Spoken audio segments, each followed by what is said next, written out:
अस्सलाम वालेकुम। क्या हाल चाल? उम्मीद करते हैं कि आप खैरियत से होंगे। हमारा दुआ है कि आप हमेशा खुश रहें, हंसते और मुस्कुराते रहें और इसी तरह में अपना प्यार दिखाते रहें। बिल्कुल जी, मेरा नाम मोहम्मद यूसुफ। मैं हूं तारिक महमूद। मैं हूँ भाई। तो आज हम इस वीडियो पे रिएक्ट करने जा रहे हैं। वीडियो का टाइटल है Gwadar port attack by BLA। Khan sir की वीडियो वैसे आप देखते हैं वीडियो और अपना बयान कर देंगे। कौन हम करते हैं 3 2 1 वीडियो स्टार्ट। जय हिंद। देखिए अभी समझते हैं हम लोग ग्वादर में क्या इशू चल रहा है, और ग्वादर बंदरगाह जो पाकिस्तान का था ही नहीं, अचानक से कैसे वो पाकिस्तान को मिल जाता है, और जो पाकिस्तान कश्मीर है वो हमारा था, उसका आधा हिस्सा कैसे पाकिस्तान को मिल जाता है। तो देखिए जब देश आज़ाद हुआ तो हमारे ऊपर कई देशों ने कब्जा किया हुआ था, तो उसी क्रम में यहाँ पर गोवा हम लोग को नहीं मिला। गोवा पे पुर्तगालियों का कब्जा था, गोवा हम लोग को मिला 1961 में। उसी तरह पांडिचेरी पर हम लोग को मिला ही नहीं। आज़ादी के टाइम पे पांडिचेरी पे भारत का झंडा नहीं लहरा रहा था। 1954 में फ्रांसीसियों ने हमें यहाँ से आज़ाद करके गए। तो ये तो हो गया यहाँ पर। अब पाकिस्तान का ये वाला एरिया जो था ग्वादर, ये पाकिस्तान का नहीं था। ग्वादर बंदरगाह एक्चुअल में ओमान का था, और ओमान यहाँ से कंट्रोल करता था। बट ग्वादर उस समय स्मगलिंग का बहुत बड़ा अड्डा था। 1945-50 के आसपास जब हमें आज़ादी मिली थी तो पूरी उस समय दो जगह सबसे ज़्यादा स्मगलिंग होती थी, एक ग्वादर में और दूसरा सिंगापुर में। ये लूट खसोट का अड्डा बन गया था। तो अभी हम फोकस करते हैं ग्वादर पे। तो पाकिस्तान ओमान से लगातार बातचीत करने लगा कि हमें ग्वादर बंदरगाह दे दिया जाए। इसी क्रम में लंबे और से 10 साल की हुई मीटिंग्स और वार्ताओं के बीच में ये एक लंबा मीटिंग चला कि ग्वादर बंदरगाह अब कराची को पाकिस्तान को सौंप दिया जाए। उस समय पाकिस्तान के प्रधानमंत्री फिरोज खान नून थे, और ओमान के सुल्तान जो थे उस समय आला हजरत सईद बिन कासिम थे। इन्होंने पाकिस्तान को यह ग्वादर पोर्ट दे दिया यहाँ पर कि भैया तुम रखो। $5 मिलियन में, $5 मिलियन में पाकिस्तान को पोर्ट दे दिया गया 1958 में। इस प्रकार ग्वादर जो है पाकिस्तान का अंग बन गया। पाकिस्तान इस ग्वादर बंदरगाह को डेवलप कैसे करे, तो पाकिस्तान के पास यहाँ पे ऑलरेडी था कराची बंदरगाह, और उस समय मुंबई यहाँ पे भारत का सबसे बड़ा बंदरगाह था। तो पाकिस्तान का सारा लोड पड़ गया इसके कराची बंदरगाह पे, और भारत का सारा लोड बन गया मुंबई पे। तो भारत ने मुंबई के जस्ट सट के जवाहरलाल नेहरू बंदरगाह बनाया। दोनों सट के आमने सामने है सब, दोनों यहाँ पे थोड़ी दूर के डिस्टेंस पे है सब यहाँ पे। तो देखा देखी पाकिस्तान ने भी कराची बंदरगाह के बगल में एगो बना दिया, मोहम्मद बिन कासिम बंदरगाह यहाँ पर। इसके बाद पाकिस्तान को लगा कि नहीं, हमें अब डेवलप करना चाहिए ग्वादर बंदरगाह को। तो ये ग्वादर बंदरगाह को डेवलप करने के लिए कराची सिंगापुर से समझौता किया, और सिंगापुर ने इस पे लीज लिया कि हम इसे डेवलप करेंगे। लेकिन सिंगापुर 3-4 साल तक कोई डेवलपमेंट यहाँ किया ही नहीं। तो सिंगापुर के ऊपर फाइन भी लगाया गया यहाँ पर, और फाइनली सिंगापुर से इस डील को कैंसिल करके चाइना को इस डील में बुलाया गया। चाइना ने देखा कि यहाँ पर भारत को घेरने का भी काम किया जा सकता है, इसलिए चाइना ने पाकिस्तान को कहा कि चाइना पाकिस्तान इकोनॉमिक कॉरिडोर बनाते हैं, कि हम यहाँ केवल बंदरगाह नहीं बनाएंगे बल्कि यहाँ से एक सड़क भी ले जाएंगे अपने देश में। अब ये सड़क पीओके होके जा रहा था, जो हरि सिंह के समय ही पाकिस्तान ने कब्जा कर लिया था ये एरिया में। भारत ने विरोध भी जताया, लेकिन चाइना इस ओर से ले गया। इसके अलावा चाइना ने कहा कि ये सड़क इतनी लंबी रहेगी, बहुत अच्छी, और इसी के अगल बगल में कोई भी चीज़ का डेवलपमेंट होगा, बिजली घर वगैरह, वो भी डेवलप करेंगे। तो CPEC में सड़क शामिल है, बंदरगाह शामिल है, और उसमें उसके अलावे बड़ी बड़ी उद्योग शामिल है। इसी रास्ते के बीच में कोल फील्ड शामिल है, बिजली घर प्रस्तावित है। CPEC सड़क के पास आसपास के एरिया में डेवलप करने के लिए दो बड़े बड़े विंड टरबाइन लगाए गए हैं। लगभग 11 मेगा प्रोजेक्ट लगाया गया है, जिसमें सोलर प्लांट के द्वारा बिजली बनाई जाएगा। तो कभी भी CPEC को ये नहीं सोच लीजिएगा लोग कि केवल वो बंदरगाह और सड़क है। दुनिया में चाइना सबसे ज़्यादा कोयला उत्पादन में भी है, और ये सोलर पैनल के मामले में भी है। इसके अलावा चाइना इसी प्रोजेक्ट के तहत, CPEC के तहत, पाकिस्तान में बहुत हैवी पैसा इन्वेस्टमेंट करके वहाँ बड़े बड़े बांध बना रहा है, जिससे कि पाकिस्तान को बिजली सप्लाई हो सके और बाढ़ पे भी नियंत्रण किया जा सके। हालांकि इसमें बहुत पैसे खर्च होते हैं। हम लोग एक छोटा सा घर बनाते हैं तो सोच रहे हैं इतना पैसा खर्चा हो जाता है, सोचिए इतना बनाने में अरबों खरबों लग जाते हैं। और इसी तरह से चाइना की जाल में पाकिस्तान फंसते जा रहा था। लेकिन भारत से दुश्मनी के आड़ में उसे ये सब नहीं दिख रहा था कि ये पैसे चुका कहाँ से पाएगा। और चाइना ने इस CPEC प्रोजेक्ट के आड़ में हर एक चीज कब्जा करते गया, यहाँ पर इतना कर्जा दिया। उसके बाद बात आई इस बंदरगाह की, तो पाकिस्तान के लोग इस बंदरगाह को ऐसा ना बताते हैं जैसे लगता है कि ना यहीं पर सीधे फरिश्ता उतरेंगे लोग, कि दुनिया का सबसे गहरा बंदरगाह, दुनिया का सबसे बड़ा बंदरगाह। चुप, झूठा कहीं का, दुनिया का सबसे बड़ा का बंदरगाह। देखिए ग्वादर बंदरगाह की गहराई कितनी है, तो भैया 14 मीटर। दुनिया का सबसे गहरा बंदरगाह 14 मीटर। भाई एम्स्टर्डम बंदरगाह जाओ, 80-80 मीटर गहरा है। 14 मीटर जाएंगे। अडानी, अडानी का बंदरगाह मुंद्रा बंदरगाह, अदानी का मुंद्रा बंदरगाह इनसे ज्यादा गहरा है, 16 मीटर है। दुनिया का सबसे बड़ा बकलोले है सब पूरा कर रहा है सब। दुनिया का सबसे बड़ा एयर हमारा बंदरगाह बनेगा ग्वादर बंदरगाह। 3 गो बर्थ है, 3 गो प्लेटफॉर्म। जैसे रेलवे जहां लगती है प्लेटफॉर्म बोला जाता है, ट्रेन लगती है, तो पानी वाली जहाज रहती है बर्थ। ये ससुरा कहीं का 3 गो प्लेटफॉर्म बना कहेगा दुनिया का सबसे बड़ा है। 3 गो बर्थ है यहाँ पर, 3 जगह जहाज लगती है, 3 गो बर्थ है। जबकि अडानी जैसा एक कंपनी है उसका मुंद्रा बंदरगाह पे 30 गो बर्थ है। तो अडानी कभी चिल्लाइबे नहीं करता है कि हमारा सबसे बड़का, ये बिना मतलब खुश हो जाते हैं सब। अभी 1947 में जी रहा है सब पाकिस्तान वाला। सिंगापुर में 250 बर्थ है, 250 जहाजें एक साथ लगती हैं पानी वाली, फिर भी वो दुनिया का सबसे बड़ा नहीं अपने आप को हल्ला करता है। बकलोल है ससुराल, सब कुछ हल्ला कर देता है। लेकिन हाँ, ग्वादर बंदरगाह की एक ही चीज अच्छाई है कि वह स्ट्रेटेजिक रूप से बहुत महत्वपूर्ण जगह पे उसका लोकेशन है। इसलिए भारत इसे काउंटर करने के लिए इससे 170 किलोमीटर की दूरी पर चाबहार बंदरगाह डेवलप कर रहा है। और यहाँ से जाहेदान तक रेलवे लाइन से हम लोग कंधार काबुल तक भले पहुंच सकते हैं, इसी के पैरेलल जा सकते हैं। हालांकि वहाँ पे भी देख रहे हैं तो अफगानिस्तान में तालिबान आ गया तो प्रोसेस थोड़ा डिले हो गया। तो ये हो गया आपका ग्वादर बंदरगाह। यहाँ पर पाकिस्तान इस सीपीईसी प्रोजेक्ट में, जिसमें ये बंदरगाह भी शामिल था, ये सड़कें भी शामिल थी, इसके अलावा बिजली घर, पन बिजली परियोजना, thermal power plant, solar power plant, industrial area, multinational cities कई जो बनाया गया था, उसके लिए पाकिस्तान ने चाइना से कर्जा लिया। 5 लाख करोड़ रुपया कर्जा लिया। इससे तूने ऐसा ना कर्जा लिया सर कि जीरो लिखते लिखते गायब हो जाएगा। और चाइना को ये बात पता था कि इन लोग से कहियो 5 लाख रुपया कर्जा नहीं दिया पाएगा तो ये बंदरगाह हथिया लेगा। जैसे श्रीलंका नहीं दे पाया तो चाइना ने कहा ठीक है मत दो श्रीलंका, हमारा तुम्हारा ये हम्बन टोटा बंदरगाह हम 99 साल के लिए ले लेते हैं। वैसे ही इन लोगों से भी नहीं दिया पाएगा पैसा कहियो तो इन लोग से भी कहेगा ठीक है हम तुम्हारा ये ग्वादर बंदरगाह ले लेते हैं, भूत उतर जाएगा इन लोग का। 5 लाख करोड़ कर्जा लिया है। अच्छा, इसके पास विदेशी मुद्रा कितना है, इसके पास पैसा कितना है? पाकिस्तान के पास 40,000 करोड़। पाकिस्तान के पास है कितना? 40,000 करोड़। कर्जा ले ले 5 लाख करोड़ का, केवल सीपीईसी के लिए कर्जा लिया है 5 लाख करोड़ का। अभी दुनिया से अलग लिया है ये 40,000 करोड़। बिहार राज्य का शिक्षा बजट है 40,000 करोड़। हमारे बिहार में, भारत में नहीं, केवल बिहार में मास्टर लोग की सैलरी, मिड डे मील, सरकारी योजनाओं में जो शिक्षा बजट है वो 40,000 करोड़ है। अभी पाकिस्तान वाला कैसे, तुमसे बस का नहीं है, चलो होली खेल लो, चलो तो होली खिला दी यहाँ पे, हैप्पी होली, जाओ आगे बढ़ते हैं। यहाँ पे अब समझिए ध्यान से, चाइना इस, अब यहाँ एक और चीज समझिए, यहाँ पे ये इसके पास तो पैसा नहीं है, होली होली खत्म, होली खत्म, चलो रंग छोड़ा दी यहाँ पे, अभी तुमसे बात करना है। ये गया वर्ल्ड बैंक से पैसा मांगने, तो वर्ल्ड बैंक कहा हम लोग जिंदा आदमी को पैसा देते हैं, मतलब जिसको डेवलपमेंट करना है, सड़कें बनानी है, पुल बना, भिखमंगों को पैसा नहीं देते, भिखमंगों को पैसा देता आईएमएफ। तो आईएमएफ जो होता है एकदम लास्ट लाइन ऑफ क्रेडिट है। तो आईएमएफ ने पैसा दिया तो इसको एक शर्त रख दिया कि जो हम पैसा देंगे वो पैसा सीपीईसी के प्रोजेक्ट के तहत ना बंदरगाह, सड़क, किसी चीज पे खर्च नहीं होगा, बल्कि तुम अपने पेमेंट वगैरह देने में करोगे। और चाइना ने कहा कि अब हम तुमको पैसा नहीं देंगे। तो सीपीईसी प्रोजेक्ट बीच में ही अटक चुका है पाकिस्तान का यहाँ पर। अब पाकिस्तान, ये सीपीईसी सड़क की 2 सबसे बड़ी चैलेंजिंग क्या है कि पाकिस्तान के 2 सबसे बड़े आतंकवादी संगठन, एक टीटीपी, तहरीके तालिबान पाकिस्तान, इसका कहना है कि जिस तरह से अफगानिस्तान पे कब्जा तालिबान ने कर दिया, पाकिस्तान पे कब्जा टीटीपी करेगा। टीटीपी यहाँ पर जिसको मन करता है मार देता है। यहाँ पर अभी कुछ दिन पहले मारा, यहाँ पर जो भी चाइना के वर्कर होते हैं वो तो ऐसे ही पहचान में आ जाते हैं, सब सोच रहे खड़े सुतल रहता है, आधा आंखिए खुलता है, उनको मार देते हैं। तो यहाँ कोई चाइनीज वर्कर काम करने वाला नहीं चाहता ही नहीं है। सेम उसी तरह ग्वादर में, अभी ग्वादर बंदरगाह उड़ा दिया बीएलए वाले ने, बलूचिस्तान लिबरेशन आर्मी। अब देखिए पाकिस्तान का सबसे बड़ा राज्य है बलूचिस्तान, जिसकी राजधानी क्वेटा है। यहाँ सबसे ज्यादा खनिज है, कोयला है, तांबा है, सोना है, पेट्रोलियम है, सब इधर ही है। लेकिन यहाँ के लोगों को पाकिस्तान वैल्यू ही नहीं देता है। दूसरा, यहाँ एक धर्म के लोग पाए जाते हैं अहमदिया मुस्लिम, वो कहते हैं कि हम मुसलमान हैं, पाकिस्तान कहता है तुम मुसलमान नहीं हो। अलग बात है कोई मुसलमान है नहीं है वो कोई बात नहीं, चलिए कोई हर धर्म के लोग रहते हैं। तो इसका कहना है कि नहीं हम तुमको गोली मार देंगे।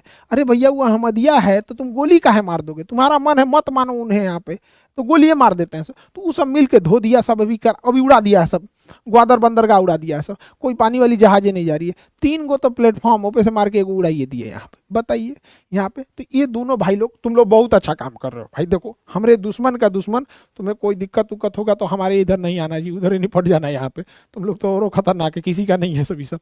तो किसी भी आतंकवादी या गुंडे उंडे से ज्यादा सहयोग नहीं लेना चाहिए। हाँ मार रहा है तो ठीक है भाई, हमारे लिए तो अच्छा ही कर रहा है यहाँ पर।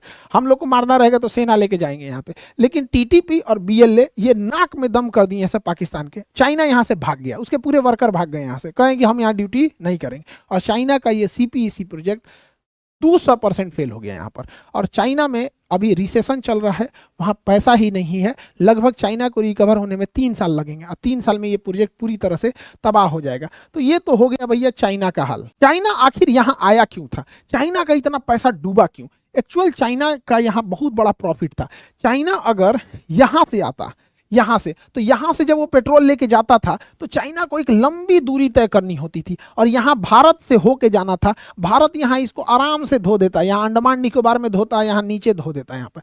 और चाइना का जितना पेट्रोलियम है उसकी खपत इस एरिया में चाइना की पूरी फैक्ट्रीज हैं, सब सारे लोग यहीं रहते हैं। 95% चाइना के लोग इसी लाइन के इधर रहते हैं। इस लाइन को हान लाइन बोला जाता है यहाँ पे, इसके इधर ही पूरे चाइना के लोग रहते हैं। जबकि उसका पेट्रोलियम रिजर्व यहाँ रखा जाता है। तो सोचिए उसको पेट्रोल यहाँ से ईरान से, यूएई से, ओमान, सऊदी अरब से खरीद के इतना लंबा यहाँ ले जाओ, फिर यहाँ से यहाँ पहुँचाओ। उससे अच्छा उसने देखा कि सीपीईसी बनाएंगे, यहाँ ग्वादर बंदरगाह से सीधे यहाँ पहुँचा देंगे। तो यहाँ तो बहुत अच्छा जगह था उसका यहाँ रखने का, क्योंकि पहाड़ों के बीच में ही पेट्रोल को रखा जाता है। टंकी उनकी बनाने की जरूरत नहीं, पहाड़ों के बीच में ही सुरंग बना के उसी में रख दिया जाता है। तो चाइना का ये जो ऑयल डिपो है ये तो सब यहाँ पे सिंजियांग प्रांत में है।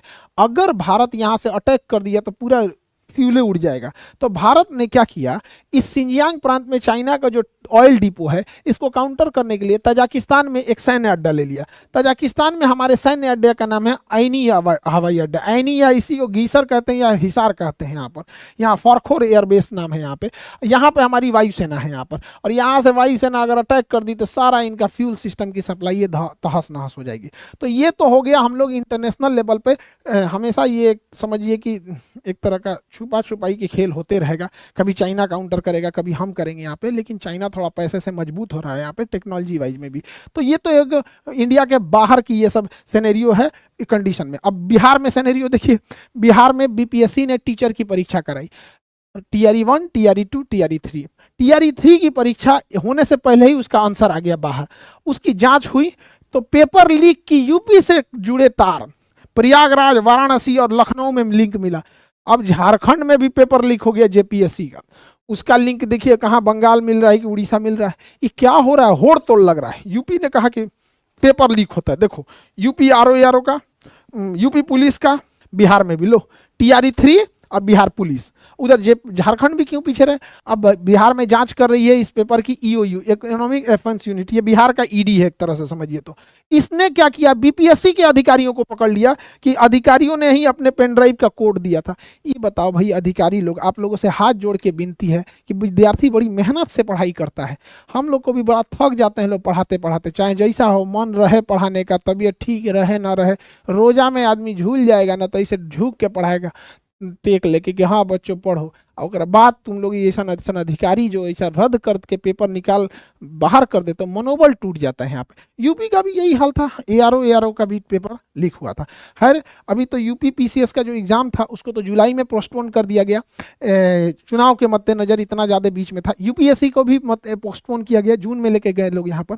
तो उसके जो इलाहाबाद के सेंटर है उस पर भी अब क्लासेज स्टार्ट हो जाएंगी। इलाहाबाद में 2 सेंटर हैं, एक यूपी पीसीएस का जो ऑफिस है उसके जस्ट सामने है, तो जितने बच्चे इंटरव्यू देने आएंगे वो सामने ही आपका है, वहां आप लोग की पूरी व्यवस्था रहेगी। पहले सड़क पे खड़े रहते थे तो अच्छा नहीं लगता था, इसलिए ठीक इसके सामने ही ले लिया गया। वहां से अपना चाय पानी पीजिएगा, आराम से आशीर्वाद लेंगे और जाके एकदम झंडा गाड़ के आइएगा उस साइड में, फिर सामने आके हमसे मिलिएगा। तो 2, एक तो यहाँ है, दूसरा क्लास कहाँ है, तेज बहादुर रोड में, सिविल लाइन के पास ही एक तेज बहादुर रोड है। तो एक यूपीएससी के जस्ट सामने है यूपीपीसीएस के, यहाँ पे भी एडमिशन स्टार्ट हो गए हैं।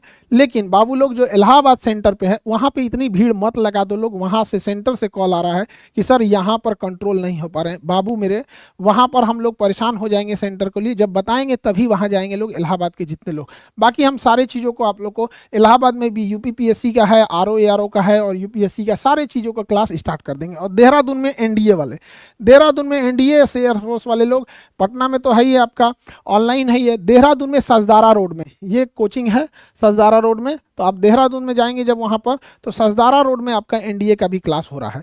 बाकी आप लोग मन लगा के पढ़ाई कीजिए। एनडीए सीडीएस वाले लोग, बहुत खुशी होती है जब आप लोग लेफ्टिनेंट कैप्टन बन के कुछ आते हैं तो बड़ा देख के खुशी होती है। ऐसे ही फ्यूचर के जो डॉक्टर, इंजीनियर, जेई, नीट, सारे लोग मन लगा के पढ़ाई कीजिए और अपने अपने माँ बाप का सपना पूरा कीजिए और जल्दी से जल्दी इस विद्यार्थी जीवन से छुटकारा पा के जाइए। आई होप आप पूरा टॉपिक समझे होंगे। मिलेंगे नेक्स्ट क्लास में। जय हिंद। चलें जी, वीडियो खत्म हो गई। एक तो खान साहब, जो हम इतने अरसे से खुशियां मना रहे थे कि भाई पाकिस्तान का जो ग्वादर पोर्ट है दुनिया का सबसे गहरा पोर्ट है, एक तो वो वाला जो चुरन था वो खत्म कर दिया। यार हमारे लिए तो बहुत है ना, हमारे लिए तो बहुत बड़ा है ना पाकिस्तान के लिए। तो चलो दूसरी दुनिया का मुकाबला नहीं, हमारे लिए तो बहुत बड़ा है ना पाकिस्तान के अंदर। तो ये तो कह सकते हैं ना दुनिया का बड़ा पोर्ट कह रहे हैं ना।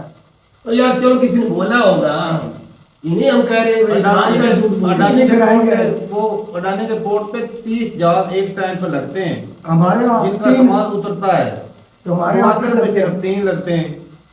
तो भाई ऐसा बात तो ये वो तो कारोबारी है ना। आप किसी एंकर की या खुद जाकर विजिट करो ना, आपको खुद तब जाकर पता चलेगा कि ये मीडिया वाले झूठ बोल रहे हैं या पाकिस्तानी मीडिया झूठ बोल रही है। हकीकत में है क्या, कितना सच है, सच कितना है। उस वक्त तो हम नहीं जानते, तो गए नहीं, हमें क्या इतना पता। हम तो वही जिस तरह खान साहब की वीडियो देखी, इसी तरह हमने अपने मीडिया के देखे हैं। इमरान राज एंकर है, उसकी वीडियो देख तुझे पता चल जाएगा। खुद जाके उसने इतनी वीडियो बनाई हुई है, वीडियो मतलब अंदर जाके बनाई है, आवाम को खुद दिखा रहे हैं जो कुछ बन गया। हाँ कि 30 से कितने 3 जहाज लगते हैं, है ही इतना है। यार मैं कह रहा हूँ हर चीज वो आईने की तरह दिखा रहा है, जितना कोई झूठ नहीं बोल। चलो भाई, गहराई भी बाकी बात कर रहे थे कब्जे की। ये श्रीलंका नहीं है, ये पाकिस्तान में कितनी बार तुझे कह चुका हूँ। मेजर साहब की ज़बानी आपने सुना ना कि इंडिया चाइना जो खुद हिम्मत हार गया है, पाकिस्तान कुछ दे ही नहीं रहा। तो मैंने कितनी बार बोला है कि पाकिस्तान ने चाइना को नहीं कुछ देना, वापस और दे रहे हैं।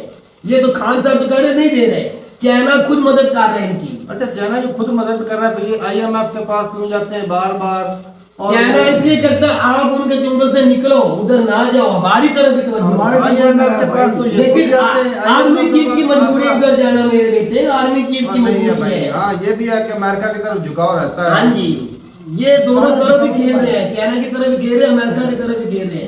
लेकिन सीपैक की बात करें तो सीपैक जिस तरह खान सर बता रहे हैं कि कई प्रोजेक्ट थे, एक सिर्फ रोड ही नहीं है, रोड नहीं, बिजली के भी डैम है, दूसरा वो विंड एनर्जी सिस्टम है, सोलर पैनल है, फैक्ट्रियां हैं, कितना ज्यादा मैं दो वीडियो है मेरे पास, मैं तुझे दिखाऊंगा, तुझे तब जाकर असल में पता चलेगा वाकई हमारे ग्वादर में क्या बन चुका है। कितना बना हुआ तो है भी, वहाँ पे बना हुआ तो है, लेकिन ये देखो ना कि भाई TTV वाले वो रोड नहीं बनने देते, डेवलपमेंट नहीं होने दे रहे, ये BLA वाले वो नहीं बनने दे रहे। अगर ये बन जाता तो कहीं ना डेवलपमेंट तो होगी। किसी पीटी शिटी ने नहीं रोका हुआ। मैं हकीकत ये 2007 में नवाज शरीफ नहीं गए, 2007 में मुशर्रफ ने ये नींव की थी। ये मुआहदा मुशर्रफ का था, नवाज शरीफ तो 2015 में की थी ये बात। अपने क्रेडिट ऐसे लेता रहता है। नवाज शरीफ के 2007 में इसने किया था जब शौकत अजीज फॉरेन मिनिस्टर थे, ये उस वक्त की बात है। जिस वक्त तो ये काम रुका है, TTP की वजह से नहीं रुका मेरा भाई, ये इमरान खान की वजह से रुका। जब उसने कहा मुझे वो दिखाओ तो सही हुआ था, क्या हुआ है। यानी कि हमारे कंट्री का दुश्मन इमरान खान है। नहीं ये अब समझ लो, समझ सकते दूसरे का। समझ लो, मैं जब इतना बड़ा प्रोजेक्ट खान साहब ने पहले बात तो सुन ले, तो कंट्री का उसका कहने का मतलब तो समझ ले। भाई इसके कहने का मतलब है कि ये मुआहदा किस तरह लिखा गया है, क्या क्या इसमें शर्तें क्या रखी गई है, वो उनने पूछा था। उसने कहा मजदूर तो मेरे मुल्क में भी है, चाइना से लाने की कौन सी जरूरत, इंजीनियर कुछ मेरे मुल्क में भी है, चलो ज्यादा उधर से हो जाएंगे, लेकिन जमीन हमारी, पैसा आपका है, आधा आपका आधा हमारा, 50-50 होना चाहिए। इस जगह के आके भाई जी चैनी गुस्सा हो गया, फॉरेन मिनिस्टर ने लेकिन चाइना ने वो चले गए मुआहदा थे। पहले, अब तेरी जबानी तू ही कह रहा है कि मुशर्रफ से मुआहदा हुआ था। हाँ स्टार्ट उन्होंने नहीं रखी थी पहले लिख लिखा मुआहदा किया की। हुआ था ना इस चीज का। वही। तो खान साहब को तो हक नहीं ना बनता था कि वो मुआहदा तोड़ते। और तोड़ा नहीं उन्होंने, इसीलिए फॉरेन मिनिस्टर जो था ना उनका वो चला गया उस वक्त, उस दिन वो पाकिस्तान में थे, वो चला गया। उन्होंने कहा था हमारा मुआहदा पहले हो चुका है खान साहब, ये जो चल रहा है अब ये चल रहा है उसी मुआहदे पे चल रहा ये है। इतना बड़ा प्रोजेक्ट है पाकिस्तान में, अगर ये मुकम्मल हो जाए तो फायदा ही है।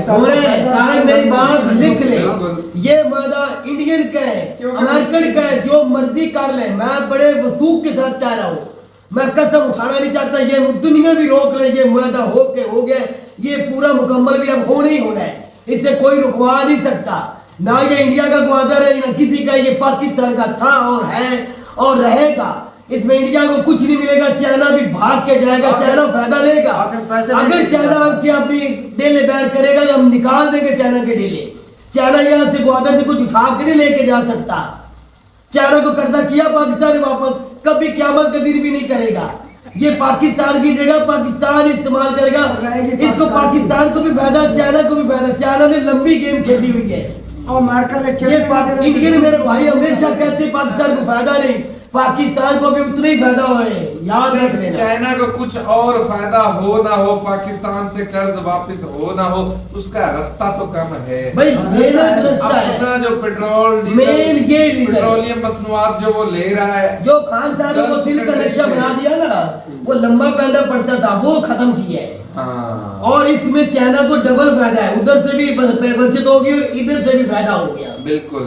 इससे आगे पता रास्ता कहाँ जाके मिलता है, ये इनको दोहरा फायदा हो गया। एक तीर से दो शिकार चाइना ने किए, लेकिन ये कहना कि पाकिस्तान को कभी ना था फायदा ना हो सकता है, सारा फायदा पाकिस्तान को भी है, इसे और कट कोई नहीं कर एक सकता। और भी चीज है, ये अगर ये रास्ता मान लो बंद भी जाता है, कल को चाइना ट्रक तेल का लेकर जा रहा था, उसको कोई दहशतगर्द भाई साहब उसको सिक्योरिटी पाकिस्तान ने लिख के दिया हुआ है, हमारी सिक्योरिटी हमारी जिम्मेदारी पाकिस्तान से निकालना। पाकिस्तान ने पहुंचाना है। कैसे सिक्योरिटी, उनकी छोरियों पे तो अटैक वो आके कर जाते हैं। और भाई वो भी सारा भाई मिला ये काम साथ में चलते रहते हैं, जब अपनी आई पे आ जाते हैं ना, कोई भी कंट्री आदमी भी नहीं होता। वो कुछ भी नहीं करने देती। हाँ मैं तुझे बताता, जब कोई भी दुनिया में, मुझे तो फिर लंबी बात हो जाएगी, जब जम्मू कश्मीर में पाकिस्तानी मुजाहिद चले जाते थे, इंडिया की आर्मी जग मार रही होती थी, किधर होती थी, बोलो भैया, किधर होती थी, बॉर्डर क्रॉस करके जाते थे ना। सारी मिली ये भगत। सारी मिली भगत होती है मेरे भाई। जब दुनिया की किसी कंट्री की भी आर्मी रोकना चाहे ना,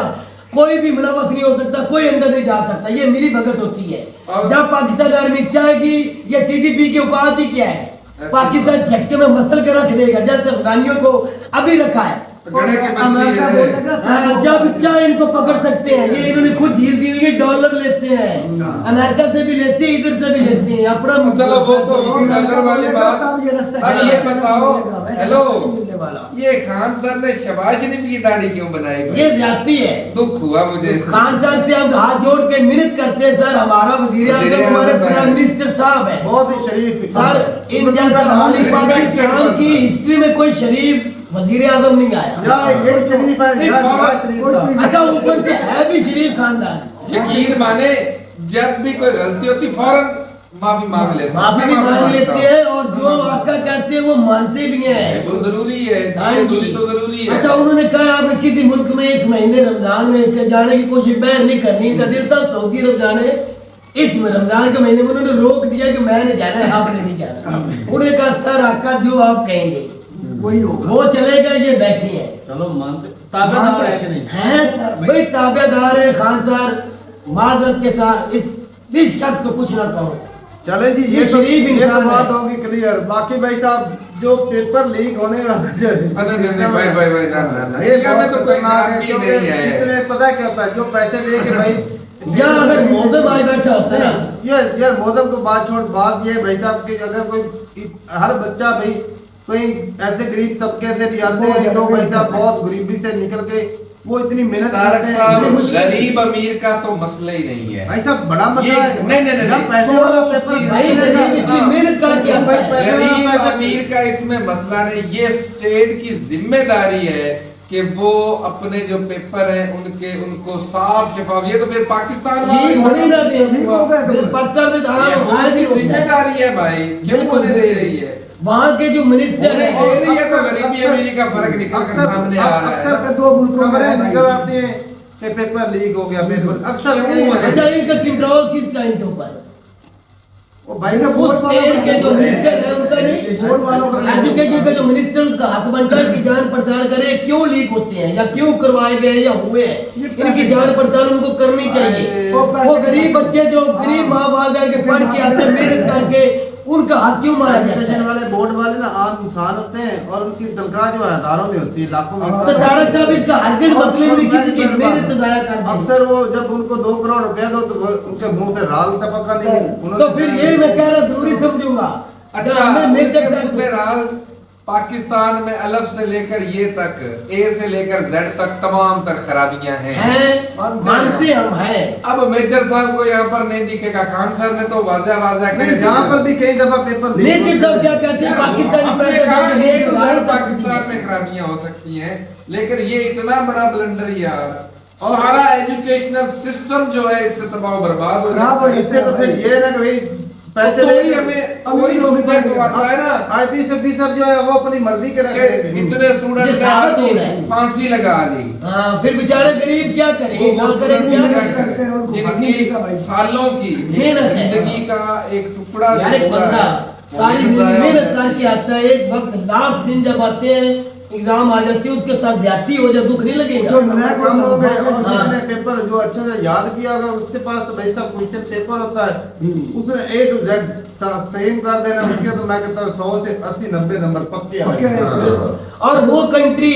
जिसकी एजुकेशन पूरी दुनिया में मानी जाती है, इंडिया की, भाई बहुत अच्छे जो है, हम भी मानते हैं। दुनिया का दूसरा नंबर टॉप तो फिर इंडिया का तो है। ये इल्जाम कोई छोटी मोटी बात है भाई, इससे तो बुरा ही गलत जाएगा। गलत चीज है भाई, और जो इदारे के बंदे होते हैं उनको थोड़ा सा सख्ती करनी सोचना चाहिए। पड़ेगा भाई, सब टेंशन लेना पड़ेगा। एजुकेशन का लेवल खराब हो जाता है। जी बिल्कुल। एक बंदा इतनी मेहनत करता है और वो कुछ चंद पैसे दे के वही पेपर आसानी से वो सीट ले जाता है। खानदार का भी मतलब ये इसका तो बनता मतलब ये है, है कि आईपीएस और आईएएस ऑफिसर जो है वो वही बन सकते हैं जिनके पास लाखों रुपए होते या हैं। जिनकी अच्छी सिफारिश होगी। तो ठीक है भाई, अपनी राय जरूर बताइएगा कमेंट सेक्शन में। मिलते रहेंगे वीडियो के साथ, तब तक के लिए इजाजत दें।